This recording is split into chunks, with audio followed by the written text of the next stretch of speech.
Michael Schumacher to win the 2000 Japanese Grand Prix and the World Championship for the third time.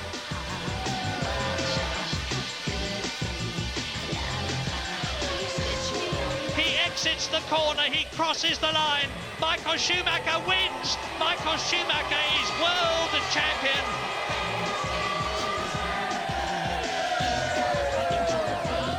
He's a 5 times World Formula One champion. This is history. We were all around to see it, this historic moment when Michael Schumacher became the first 6-time World Formula One champion. Yes, he's still in a world of his own after a hugely entertaining Formula One year. Hello there. Compliments of the season to all of you from the ITV F1 team. Schumacher, though, was driven hard by the younger generation before he won that 6th title. And over the next hour, we'll remember all the twists and turns of an absolutely great season. You're in good company as well. Ross Brawn has been in Schumacher's ear for the vast majority of his career. Once again, Ferrari have scooped up the Drivers' and the Constructors' Championships. Ross, Technical Director at Ferrari, with us this afternoon. And Ross, you are very welcome. Thank you, Jim. Alan McNish drove in every circuit in his role as test driver for the impressive Renault team. He's been a regular contributor to our programmes throughout the year. Alan, thanks very much indeed for joining us, and we'll talk, of course, later on. And Martin Brundle, grid walker extraordinaire, perceptive commentator, with us as well. Crikey, you've had some great races to talk about this year, Martin. Haven't we ever? I've been commentating for 7 years now, and this was easily the most enjoyable. Some memorable races and 8 different winners too. Absolutely. The season just about went to the last race in Japan with Kimi Raikkonen. Well, he was a mathematical contender for the title, and the reigning champion needing just a bit of help from his Ferrari teammate, Rubens Barrichello. I need Rubens to win. That is enough already. Win number 3 of the season then for the young Brazilian. But I keep going for a victory myself, honestly, but it will be very difficult from where I am, so I have to make the best out of what I can. He's lost his front wing. Michael Schumacher has lost his front wing. Whoa, what's this? Michael Schumacher, Ralf Schumacher, straight on. It has been a very tough race, honestly, probably one of my toughest. How many people wrote us off, how many people wrote things about us, outspoken things. And here we are, we're back, and we never give up. We're always there, we always fight. It's just a huge, big family, which we all be proud of being a part of it. A family affair, Ross. Is that the secret of your success? Yeah, I think so. It's a very close team, and I think it's always in adversity that you see the strength of a team. And we rely on each other a lot, and there's no blame. It's one group. Started off very slowly, didn't you, by Ferrari standards anyway. Came to Europe, came to Imola, and a very emotional weekend for Michael after his mum died, but he delivered at the end of it. Terrific strength of character. Yeah, you can never write him off. He has unusual strengths. It was a difficult start to the season. I think the euphoria of the year before. We were all very tight at the beginning of the season. We weren't performing properly, and Imola broke that bad cycle. So it was the beginning of a better run for us. And when you got to Austria, Martin, there's a remarkable scene in Austria when, well, I've heard about sort of keeping cool under fire, but a real sort of furnace next to his ear in the pits here. Yes, Jim, but Grand Prix drivers are not frightened of fire anymore. We're so well protected. This is just costing him a lot of time on the racetrack. But Michael really did keep his head supremely well. Every driver, I think, would have done the same or similar thing there, but he went back onto the racetrack and won the Grand Prix, which shows an extremely cool mentality, doesn't it? What was your view of him keeping his cool there? Well, the biggest frustration was the time being lost.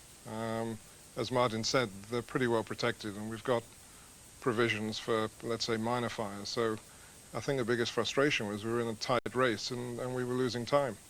But Michael didn't hesitate. He just waited for it to be put out.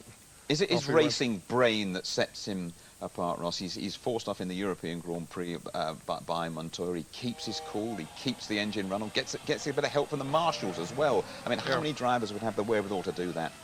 No, he's interested in every aspect of how the team works.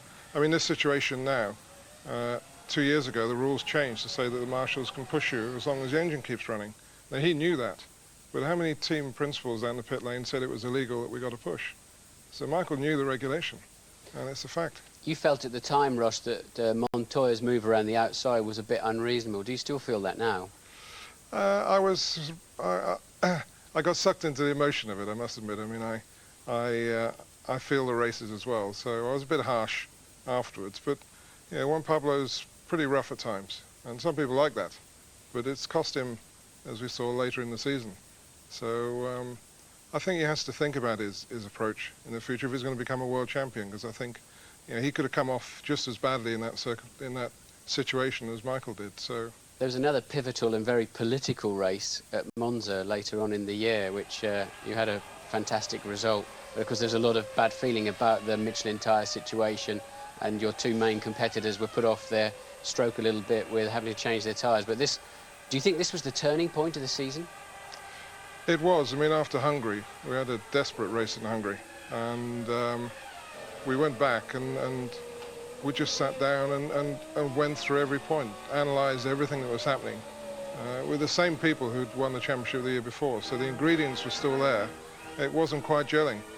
So we went back, we sat down, we talked it through, the drivers joined in the discussions, and we had two really good tests before the Monza race, and it all gelled again.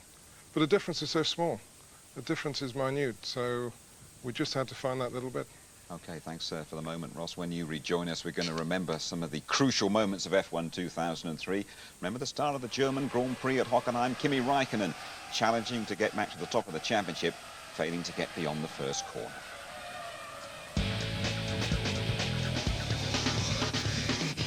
We had those 8 different Grand Prix winners. At the end of it all, Kimi Räikkönen was just a couple of points behind Michael Schumacher. In third place, Juan Pablo Montoya's challenge faded late on, and the Colombian should have made a better start as well. 2003 was a season of elation and frustration for Juan Pablo Montoya. At times it looked so promising for the precocious Colombian. In Australia he had a commanding lead. The car looked strong. What could go wrong? He spun, Montoya spun, backs it into the wall, no damage will be done, and he'll get away again. Coulthard leads the Grand Prix. Just a bit unlucky, and I can't say anything, you know. I made a mistake and I had to pay for it, and that's the price. An honest appraisal of an expensive error. Second place was scant compensation. Throwing away the win in Australia was bad enough, but there was far worse to come for Montoya in Malaysia. This time he was an innocent victim. Side by side, Schumacher and David Coulthard had a contact. Trulli and Schumacher made contact. Montoya has been hit as well. After a lengthy pit stop for another rear wing, Juan Pablo clambered back to finish 12th. There were no points in Brazil either, where Montoya was joined by numerous other casualties in the tyre barrier at the treacherous turn 3. It wouldn't be the last walk home for Juan Pablo. By Austria, it seemed his luck had changed. The lead was his. Then this. Montoya's blown his engine. I don't believe it. What rotten luck for him and for BMW Williams. It was his only engine failure all season. Talk about bad timing. Canada promised a battle royal between Michael Schumacher and the Williams drivers, but Montoya's chances were scuppered by this lapse of concentration. He recovered sufficiently to maintain a podium position, but it could have been a win. Then came a late season charge, and by Indianapolis, Montoya was very much in the hunt for championship honours. I think it's very important to get good points, you know, come out of here with good points. You know, anything can happen. I think Kimi will be strong as well. But, you know, the guy in front of me is Michael at the moment. Perhaps the Ferrari he should have been watching out for was Rubens Barrichello. The stewards took a dim view of this overtaking manoeuvre and handed Montoya a stop-go penalty. This certainly wasn't in his plan, and nor was victory for Michael Schumacher. Second place for Kimi Räikkönen ensured the championship fight would go down to the wire, but sixth for Juan Pablo wasn't enough. He'd thrown away his chance of a world championship. Unlike Montoya and Schumacher, Kimi Räikkönen won just a single race in Malaysia. He thought he'd aced the Brazilian Grand Prix, but for a misunderstanding that made Fisichella the rightful winner. What kept Kimi in the hunt was his consistent scoring. Between those 10 podium finishes, though, were too many retirements. In Spain, Räikkönen collided with Antonio Pizzonia at the back of the grid. At the German Grand Prix in Hockenheim, he was caught up in this big accident with Ralf Schumacher and Rubens Barrichello. while at the Nürburgring, Raikkonen has blown up. I don't believe it. Out front, looking for his second Grand Prix of the season. The race was quite easily ours, but then everything went wrong. But that's racing and it's bad luck. Kimi's championship was effectively ended at the US Grand Prix, this time by an Indianapolis rain shower. In the dry, Raikkonen was set to beat Schumacher, forcing a championship showdown. But the weather gods must be Ferrari fans. Raikkonen certainly seems quite strong. He'll be hoping to keep it going to Suzuka, as here comes Michael Schumacher. And this is the Bridgestone Inter versus the Michelin Wet, no contest. Kimi would have to win the last race, with Schumacher failing to score. The championship as good as over. It's even more difficult now than it was before the race, but we did what we could and just wasn't enough today. Raikkonen had problems with the new one-shot qualifying, often trying to do too much too soon. Starting 20th in Canada would lose him the championship lead. He'd never get it back. Another factor was the failure of McLaren's new car. Had the 2003 model been reliable and raceable, Kimi could have kept well in touch with Ferrari and Williams. Instead, the old car and engine looked breathless around the power circuit of Monza. This young Finn has just finished his third season in Formula One. He's had moments of greatness and madness, but one message comes through loud and clear. Give him the right car, and Kimi Raikkonen is ready to win world championships. See it that way, Alan? Do you see Kimi Raikkonen as a future world champion? He's certainly got all the ingredients to be one of the guys that's challenging in the next 2 or 3 years. I think we saw a couple of mistakes in qualifying. The question is whether he can learn from those and not make them in 2004. But so far, he's certainly got the ability. He had the first win of his career, the only win so far in Malaysia, in that searing heater at Sepang. An emotional day for him and for the McLaren team boss, Ron Dennis, as well. Yeah, Ron certainly, he's really locked in with Kimi quite quickly in the mentality aspect of it, and I think that's something that's going to be stronger and stronger as it develops. It's something that we saw him working very well with Mika Häkkinen in the past as well. And he gave a terrific challenge to Michael Schumacher for the title. In Brazil, he had a good race there, and at one point he thought he was going to win there. But of course, Fisichella was declared the winner subsequently. I mean, he's had a very, very good season, and just a couple of points short at the end of it, Martin. Yes, I mean, he made a couple of crucial errors, as we've seen in qualifying. Remember, he outbraked himself at Silverstone too and gave away some points. He really could have beaten Michael Schumacher this year. What impressed me most was the confidence that the young guy had. In treacherous conditions like this in Brazil, he was still really getting on it, and he would not give up on that World Championship, even though it looked impossible from time to time. And when we look at the Williams challenge, I guess they're trying to get their car out a lot earlier this season, aren't they? They were upset at the way they faded away towards the end. It was always an interesting pairing, wasn't it, Ralf Schumacher and Montoya? Never quite sure the relationship between the two of them. Well, that's right. I mean, they've been fighting each other all the way through. They started so badly, Williams. They gave away a lot of points in the beginning of the year. And again, a team that will feel they lost this year's championship rather than anything else. But this is Montoya pulling another great overtaking move. We saw it on several occasions through the year. He would pay a high price for that later on at Indianapolis, where he was penalised, of course. Absolutely. Well, this season they changed the rules and judged purely on the improved entertainment value. It worked. We had Friday testing at the circuits, one-hit qualifying, and then the cars, of course, confined and untouchable in Parc Fermé until just before the starter on Sunday afternoon. Well, to start with, Alan, the Friday testers were ridiculed as track cleaners, but crikey, you and the Renault team, you swept up a few points, didn't you, after those Friday testing sessions? No, I think it was important to actually make it work. If you're going to do the Friday testing, if you're going to take that challenge, you had to be prepared. And Flavio Briatore, right from the outset, was very clear in the way he was going to attack it, and it certainly worked for us. We had an area to exploit, and we did it. Ross, were you surprised that it worked so well for the Friday testers? Because I thought it was a crazy mistake by Renault, but it was very smart in the end. Would you, if it was still in place for 2004, would you do that? I don't think we would, because of the amount of other testing we like to do. But I think where it helped them is that the new configuration of racing. We only had 1 hour to set the car up, and then Friday afternoon was qualifying. So not only did they get the Friday morning, but the amount of testing or preparation we were able to do for a normal weekend was reduced as well. And I think the two together is what made it such an advantage. Yes, but for me, it's what made the season that it did upset the grid, and it made it a challenge. People had to fix their race strategy so early on in the weekend. It was surely that was the double sixes that kept being thrown to give us such an unusual grid. Yeah, and we made the comments about Kimi's mistakes, but of course all the regulations are built to make it less predictable. And Kimi got caught out in qualifying a few times, but so did Michael. I think everybody did. And the whole purpose of these regulations was to make the whole show much less predictable, which for us was not a good thing, because our strength was consistency. So we weren't so keen on the changes. But did you feel they were anti-Ferrari? Well, it's a moot point, Jim. I mean, we have this constant debate about the FIA favouring Ferrari or what have you, but of course there was a whole raft of changes over the winter, none of which I honestly think were in our favour. But we accepted them because it was felt it was good for the future of Formula One, and we did the best we could. And we were off balance at the beginning of the season. We didn't do a very good job for the first few races until we adjusted. So it was certainly a factor in the resurgence of Formula One. A lot of it was just the strength of the other teams. I mean, McLaren and Williams really started to do a good job again, and of course Renault.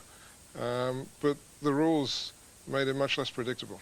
Okay, well, let's just turn our attention now to David Coulthard. Once again, do you see the British #1, but finishing a very disappointing 7th in the championship, and after everything started so well at Albert Park, Melbourne as well. Well, Martin, you manage David, don't you? How do you explain what happened to him this season? Well, he had an opportunity to win the first 3 Grand Prix, and he was a bit unlucky. He obviously won in Australia, and to take the Melbourne race. And then in Malaysia, an electrical problem when he was clearly ahead of Raikkonen, the eventual winner. And in Brazil, he was the moral victor, really. But then the race was stopped and backtracked a lap. It cost David dearly, but you can if only all day long. He didn't get the job done in the middle of the season. And, you know, when he looks back on that, that could be the critical moment when McLaren started looking around and thinking about taking Montoya on. So it really has been a costly season for David. Well, was it the qualifying that he just couldn't get round that single lap qualifying? Was there more to it than that? I think he got a bit scrambled in the head with this one-lap system. I think it's the equivalent of the yips for golfers. Luckily, he got it together by the end of the season, but he just...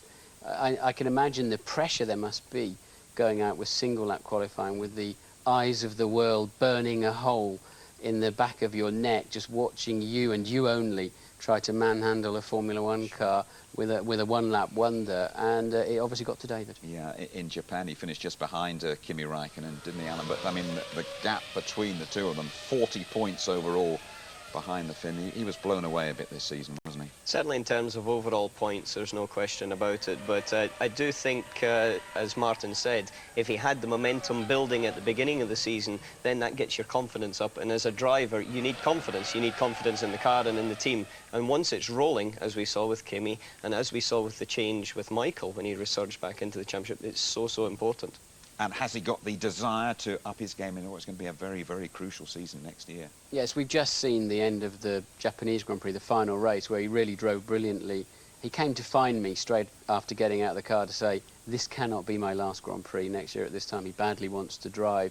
And he's going to have to perform like that all through the season to give us a chance of finding him a competitive ride. Absolutely, because if he doesn't perform, it would seem that he could well be approaching his last season at McLaren, because in 2005, Juan Pablo Montoya is on the move. Williams gave Juan Pablo Montoya his big break. They took him on as test driver in '97 and groomed him to be a World Championship contender. So why did it all turn sour? The split started at the French Grand Prix, when Montoya felt Williams engineers made mid-race strategy calls that favoured teammate Ralf Schumacher. Montoya was furious. He lost interest both in the rest of the race and, it would appear, with the team itself. Montoya also felt Williams didn't value him enough. It's thought Ralf has paid as much as £5 million a year more than Juan Pablo. Hearing about the domestic going on next door, Ron Dennis came in with an offer Montoya couldn't refuse, and a deal to join McLaren was done. For 2005 then, McLaren will field the 2 drivers Michael Schumacher fears most, Montoya and Kimi Raikkonen. It'll be an explosive partnership, but what of 2004? The intrigue has just begun. Thank you, Ted. Well, how do you handle that in 2004 when you know you've got a driver in your team and he's on his way to a big, big rival the season after? I think a lot depends on how competitive Williams are. I mean, if Williams have a 1 second advantage over everyone, then of course it won't be too difficult. But if they're in a challenging year, then I think it's an almost impossible situation. And I think it's something which McLaren have calculated. You know, Williams are on their strongest opposition. They're both on the same tyres. We've got the BMW Mercedes aspect. And in my view, it's been a strategy by McLaren to upset Williams. How big a temptation would it be for Williams to have cut their losses and say, have him now? I'm sure they've considered it. I guess they've got no viable alternative. But he could have gone on garden leave for a year, which is popular with engineers, but could happen with drivers, I guess. But I think it's a very unfortunate situation, and whatever they say now, you know, we're all going to concentrate. This is not going to get to us. We're going to do a proper job next year. First time there's some strife in the team, it's going to be very interesting. It'll all come up to the surface. Yeah. Well, for a long time this year, Ralf Schumacher, Montoya's teammate at Williams, was the most consistent driver of them all. He scored in every race till the British Grand Prix in mid-July. At his next race, at his home Grand Prix, it all went pear-shaped right at the start, Martin. It did indeed. He got away well, and Ralf was penalised for this, but I really don't think it was anybody's fault. You cannot predict where a car is 2 rows behind you, and they just all aiming for the same piece of tarmac into turn 1, doing 140 miles an hour even from a standing start. And you can see there again, Ralf heading towards taking the normal turn-in point to the corner, squeezes Barrichello, who squeezes Raikkonen, who was already on the outside. And Raikkonen was probably a little bit ambitious, but in my view, a racing incident. When you look at Ralf Schumacher, and he had a couple of good races, a victory in the European and then a win in France in the next race, do you still have that feeling that he's overshadowed by Michael when it comes to it? And do you still wonder if he can really deliver? Well, Michael can turn it on all day, every day, and Ralf can't. When Ralf's good, he's very good, but then he sort of goes off the boil, and we really don't see too much of him. And here he is at the Nürburgring, the European Grand Prix, winning with a great performance. How do you see that relationship, Alan Manish, between the two of them? Do you think that Ralf is still essentially baby brother? Is he ever going to go past Michael? I think it's very, very difficult when you're second in line because you're not breaking new ground and you're always being seen as the potential next one, and you're being viewed in that respect, so it's an extremely hard thing. I personally would not like to be the younger brother of a 6-time world champion. Do you think he has got the potential to become as good as his brother, or is this as good as he gets this season? No, I don't think so. I think he's got the potential to win races, and if the circumstances are right, to win a championship, but I don't believe he's got the potential to be as good as Michael. How do you view that relationship between the two Schumachers, between Ralf and Michael? Well, it's I don't know Ralf that well. I've not worked with him, but I see the things that Michael brings to a team, and I don't really see those with Ralf. And I think Ralf, as Alan said, can win races. You know, he's a very good driver, and I think when everything comes right at Williams, then Ralf could be in a position to win a world championship. But I think it's those races where you shouldn't really win, where Michael gets them, and that's what makes the difference. And I don't think Ralph's ever won a race that he shouldn't have won. He wins races he should win, but there's never been a race where you thought Ralf was the reason why they won that race. So for the time being, then, Michael Schumacher is the governor. But this year, the young pretenders have been really snapping at his heels. There's Fernando Alonso, already the best Spaniard ever. How long before he is #1? While Jenson Button still chasing that elusive first podium, and we'll have his thoughts on that and marriage next. 2003, the big prizes, the drivers and the constructors' titles, they stayed put at Ferrari, and Brazilian Rubens Barrichello did his bit. He scored 65 points. He won at Silverstone and at Suzuka. Yeah, Jim, for me, his drive at the British Grand Prix at Silverstone was just absolutely exceptional. Probably the drive of the year. I don't know how you feel about that, Ross. No, it was a fantastic performance. And Rubens has this problem of driving in the shadow of Michael, but he is a fantastic Grand Prix driver. He's grossly underrated, and we think a lot of him in the team. But Silverstone, was a beautiful race for him. It was just fantastic. And I think he's one of the best overtakers in the business. If you look back through his career, last year when we had the options with the strategies, we'd always be prepared to put him on a light fuel load and go for overtaking, and he'd do the business. So he's a great driver. That's a valuable asset, isn't it, being able to work your way through the traffic. And the way he set Raikkonen up, for example, Alan, as a driver you know well, just how hard you have to think about that, and when he made it stick through Bridge Corner was just sensational, wasn't it? He just pulled him in, and he set him up so well, as you said, coming out of club and then coming into Abbey, and it was such a difficult little section there with the cambers of the road, with the circumstances starting behind him and that sort of thing, and I think he drove fantastically that day, but I also think he's driven some excellent races throughout the season. But it's strange that Michael always gets the roll of the dice with, it seems, with reliability. And if you think back to Hungary, I mean, Ross, how often have you seen a three-wheel Ferrari in your time there? It is unfortunate. I mean, I can't explain why Rubens always gets the bad rub. I mean, there were reasons why we had that failure, but they weren't down to Rubens. We had a structural problem with suspension due to the way that Rubens was hitting a curb. But that's not Rubens' fault, it's our fault.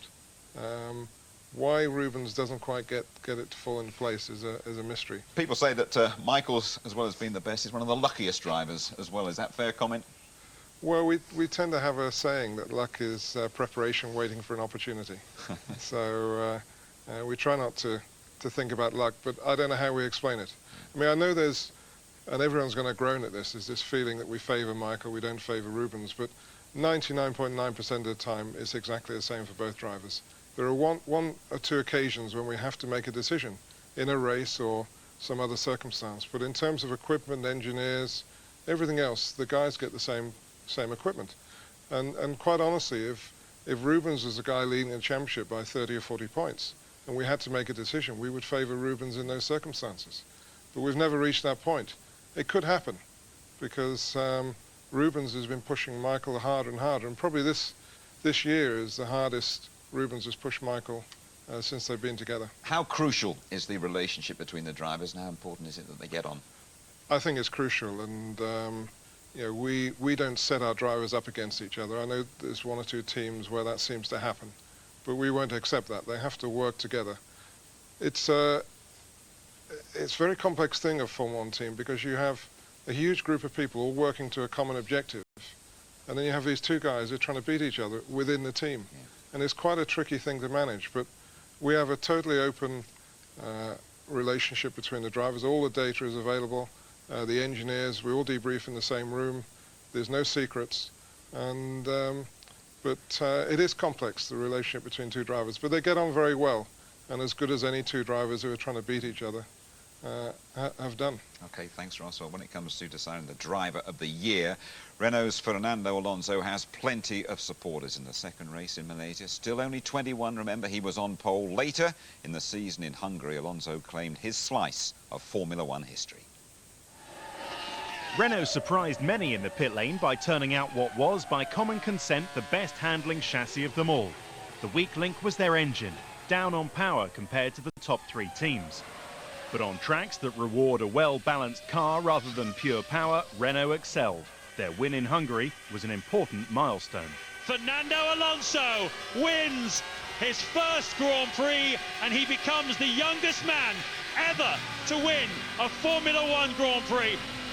I had the youngest pole in Malaysia, and now the youngest victory for me means a lot. And you know, I hope to be the youngest world champion.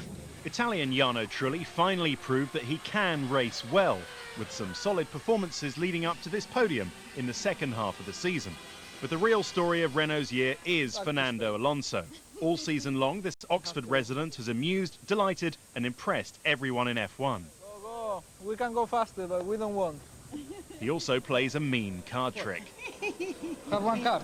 I'm impressed. Is this one? That's the one. It's not broken here. Fernando would have won other races, but for poor reliability. At the final round in Japan, he was in second position, right behind eventual winner Rubens Barrichello, and with one less pit stop to make, before the car gave up and frustration kicked in. Looking back, it was a fantastic season for me, but in this moment it's a little bit disappointing. Make no mistake, this little Spaniard is F1's next superstar. Yeah, Raikkonen and Alonso, they'll have all sorts of battles down the road, won't they? You work very closely alongside him. Has he got the real commitment to be an F1 star? He's obviously got the speed, and we saw in Hungary that he's got the mental capability to win a race. The thing that impressed me most about Fernando this year is when he made a mistake, he didn't make it again. He learned very, very quickly, and he was very open to other people giving him a bit of advice or a little bit of understanding. Brave or reckless in Brazil, Martin? Reckless, really. Very underwhelming piece of driving. He may not have made that mistake again, but he shouldn't have made it in the first place. Yellow flags waving, and he kept his foot in. But what is impressive after that is it didn't frighten him. He got straight back on the gas at the next race and started delivering again. And for me, that is always a pivotal moment in the career of a young driver. You were a bit upset that the fellow who caused the crash ended up on the podium, weren't you? Yeah, of course, with the count-back system, everybody was confused. The trophy was given to the wrong winner, and it is a system we have in Formula One to cover certain circumstances. But yes, you can be the cause of the red flag and then still step up on the podium. Triumph in Hungary, bit of history as well. 8th different driver to win in the season, aged 22 years and 26 days, the youngest ever F1 winner. I'm a bit concerned that Grand Prix cars are becoming too easy to drive. Alonso is absolutely brilliant, but we've seen kids recently out of pedal cars in December doing tests down in Spain, getting on the pace. But the pace is one thing, turning it into a dominant victory like this is very much the mark of a future champion. Too easy, Ross? It's different. I don't know how we go back, but I think Martin's right. I think the consistency. The guys may get the pace, but then it's putting everything else together. I have some friends at Renault. Obviously it was Benetton before, now Renault, and they tell me that all the signs they see with Fernando is the same as the signs they saw with Michael when he joined the team. So I think he's... That's high praise. He's a fantastic prospect. I think one comment I'd make about him is that you'd never see Michael Schumacher criticize a team. He knows how things work. And Fernando let his emotions run a little bit high on occasions and made some comments about the performance of the team. Now, you make those comments inside the team and you make them as hard as you like, but you don't make them outside the team because you need to unite the people. Okay. And that's the only thing I'd say about him. He just needs to learn. He's still a baby. He's got to learn that side of things. Okay, Ross, thank you. What about the man, though, pushed out of Renault by Alonso, our own Jenson Button? 4th places in Austria and Japan, as good as it got for Jenson his first season at BAR. But he was consistently better than the moody former world champion Jacques Villeneuve, as Louise Goodman discovered. Jenson, still only 23, has a glint in his eye after another very valuable year. The first few races we were very, very strong. We had some very good qualifyings, but couldn't really get the result in the race through whatever reasons. Halfway through the season we started getting those results. In Austria I was 4th, and then obviously Monaco was a very up and down race for me, whereas I qualified 3rd on Thursday qualifying, and then had the big crash on Saturday. The next real good race was towards the end of the season. Indianapolis and Suzuka, which again were both very good races. I led both of them, which is great, and we had a good end to the season in Suzuka. What effect did that Monaco accident have? Other than the headache, yeah, headaches for a while, yeah. It was strange. It was a very strange feeling afterwards because the next day I felt fine. It's a crash. It's inevitable. We're going to have accidents now and again. But then a couple of days later, when I was thinking about it, I was thinking, oh. That was quite heavy. There were some good results. There were the 2 4th places, but still no podium. Yeah, I can't believe how many times I've been asked that question about the podium. But it's going to happen, definitely.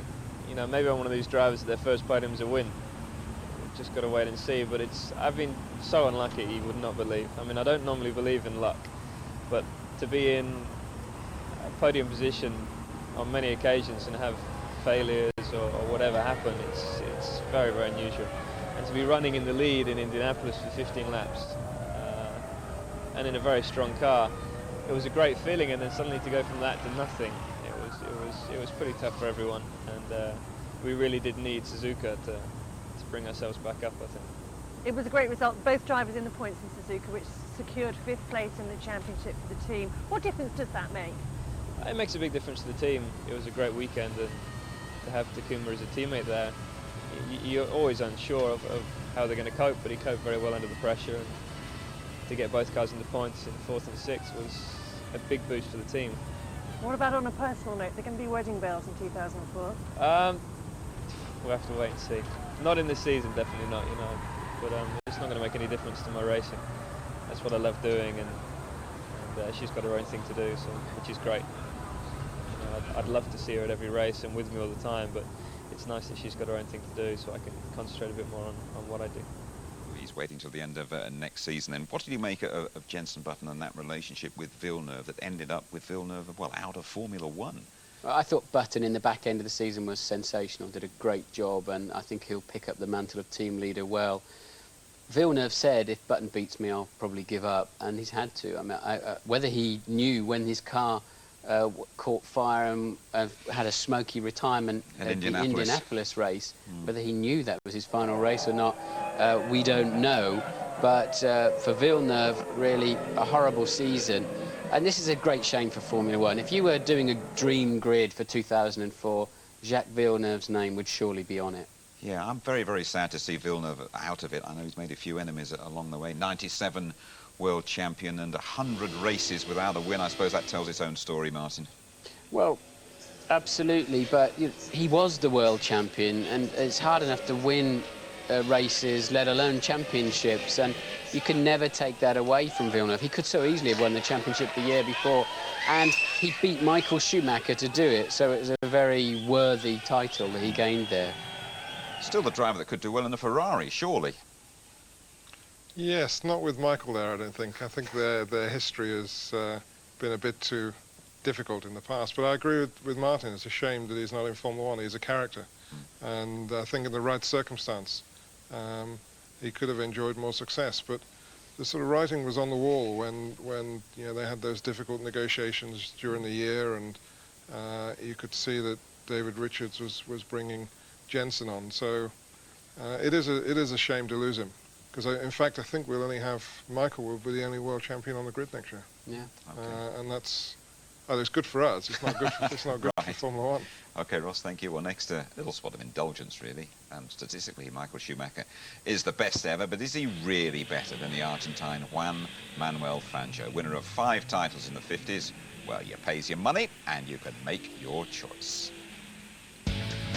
Brilliant Formula One season, checking down the grid. Well, survival was the name of the game for Minardi, but the quartet comprising Jordan, Toyota, Sauber and Jaguar were involved in a ferocious battle for those precious points. Ted Kravitz kicks off with the Big Cats.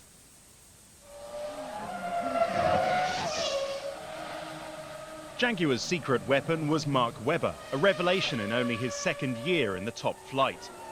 Qualified and raced like a future winner, and gave the team some much-needed direction and focus. The second car was a thorn in Jaguar's side. The team never really believed in Antonio and clumsily got rid of him mid-season. Justin Wilson had a difficult job from then on. Not even a valuable point gained in the USA was enough to keep him his seat. He's replaced for 2004 by the novice Austrian, Christian Klien. Mark Webber picked up points whenever he could, but his best finish was still just 6th. Jaguar are under no illusions that there's still a long way to go. We had a few reliability issues in the first few races, and then the points were slowly filtering in through the middle of the year. The car's been very, very reliable, which is important these days, and good baseline for next year, laying the foundations hopefully. Sauber's season was mediocre up to the US Grand Prix. Then, on a wet track, they used their Bridgestone tyre advantage to score 5th with Heidfeld and a podium for Frentzen. 10 points in one afternoon. As a token of gratitude, the team then sacked both drivers to be replaced next season by Massa and Fisichella. A solid performance for just their 2nd year in the sport, Toyota at least made progress up the grid. Their final finishing position of 8th doesn't truly reflect the drivers' efforts. The cars had pace, especially at power circuits such as Silverstone, where D'Amata and Panis held a 1-2 for part of the race, and then at Suzuka, when they qualified 3rd and 4th. The arrival of technical boss Mike Gascoigne from Renault should help cure Toyota's lack of race experience. Too often they made strategy mistakes, pitting the cars at the wrong time, and points were thrown away through recurring mechanical failures. It could only happen at Jordan. Win a race, then suffer your worst season on record, starved of money and second last in the constructors' table. Fisichella's win in Brazil was lucky, but he still kept out of trouble in the toughest of conditions, and that deserves credit. Some credit also to teammate Ralph Furman, who wrestled his car home to a points finish in Spain. The rest of his season was tarnished with failures and accidents, not least of which this rear wing failure in Hungary. It put him out of action for 2 races. Really, in general, it's been about the worst season we've had. You know, reliability issues, performance, everything together just mounted up to it being not so good. Paul Stoddart's team competed the whole season on the edge of bankruptcy, rescued only by the intervention of F1 ringmaster Bernie Ecclestone. Stoddart saved some cash by selling Justin Wilson to Jaguar, leaving Dutch veteran Jos Verstappen and Dane Nicolas Chiesa to prop up the back of the grid. Their single-season highlight was in France when Verstappen was last to run on a drying track, and the inevitable top Friday qualifying time helped give the boys a much-needed boost. And Minardi are still around, of course, which is a big thing for them. But what about your old team, Jordan? What a horrible season for them. Yes, it wasn't a competitive year, was it? They didn't have the pace. Taking Vodafone to court was a costly experience, both in terms of reputation and finances for Eddie Jordan. I think he'll need Bernie Ecclestone's help into the future. The haves and the have-nots are getting further apart, and Eddie's one of the have-nots. I hope he can come up smelling the roses again. Let's hope so. Ralph Furman thrown in at the start of the season, thrown out at the end of it. Yes, Ralph, a difficult season for him, a very nasty accident as we saw in Hungary. I'm not sure he really demonstrated enough pace to stay in Formula One purely on merit. He's got a half a chance of staying in the Jordan, but I think he'll have to consider himself lucky if he gets that drive again. And Justin Wilson produced some brilliant starts for Minardi, went to Jaguar, and he too now finds himself on the outside looking in. Justin didn't make the most of his opportunity at Jaguar. I think he could do better than he showed in that car, and it's a shame because maybe he won't get a second chance. He may be back in the Minardi for 2004, but he's got to perceive, I think, the Jaguar opportunity as a lost one. How about Fangio and Michael Schumacher? Totally different eras, totally different cars. How do you compare them? It is so difficult to compare. I mean, obviously they have some qualities which are the same. I mean, their ability to drive a car is the same with both guys. But Fangio had to be so brave to drive those things. Michael's brave, but not at the same extent. But then Michael needs the technical competence to be a modern Formula One driver. It is far more complex. So they had different qualities for sure, but both exceptional guys. Look at those things, Alan. Would you fancy driving one of those? Absolutely not. There is no way I'd like to have the engine sitting in front of me and a gear lever between my legs without very much to help you in braking stability and things. But there's one thing that's clear in my mind anyway, that a driver in the 50s who was world champion and demonstrated such ability, if he was in his youth in the 90s or in 2000 or in Michael's era, then he'd be able to attack and do exactly the same sort of job. But it is so different that I don't think you can compare them. A lot of people feel that Michael Schumacher should retire now. Do you agree with them? Well, I tell you, there's 19 drivers on the grid that say he should retire.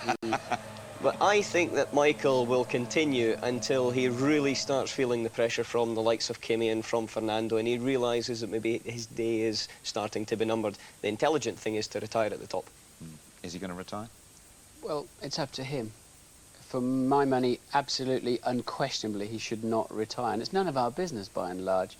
He's 34 years old. He's more than fast enough to beat the lot of them at the moment. They've got to go and seize that World Championship away from him to 2004, and he's a great race driver still. Very quickly, Rossi's going to carry on, isn't he? Yes, he is. He loves it. and he won't retire until he stops enjoying it. And people say he's 6 times world champion, so he should retire, but why? He loves it. It's his life. And until the point comes when he doesn't love it, then he'll carry on driving. I don't know when that will be.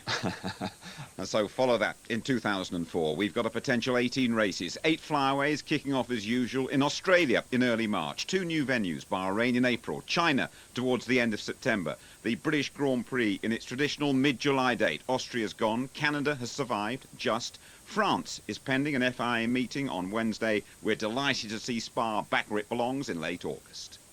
Right, our thanks to Alan, thanks to Ross, and thanks to Martin Brundle as well from us all here. We hope you're enjoying the festive season as F1 2003 is going to flash in front of your eyes in a flying lap of around about 1 minute and 45 seconds. Thanks for your company. Bye to you all.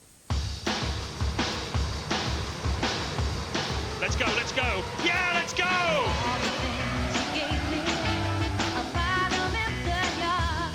David Coulthard wins the Australian Grand Prix.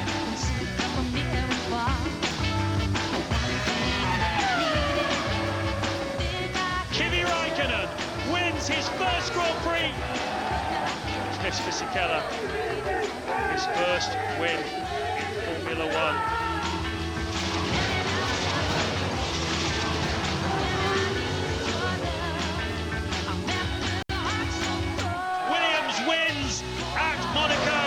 Montoya wins at Monaco.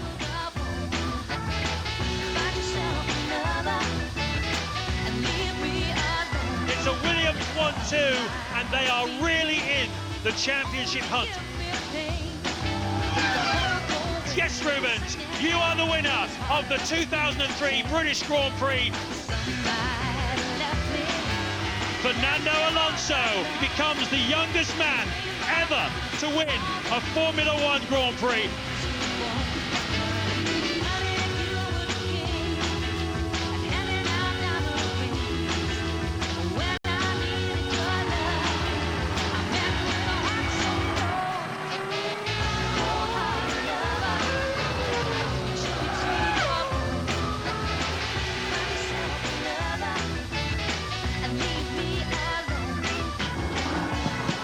We're always there, we always fight.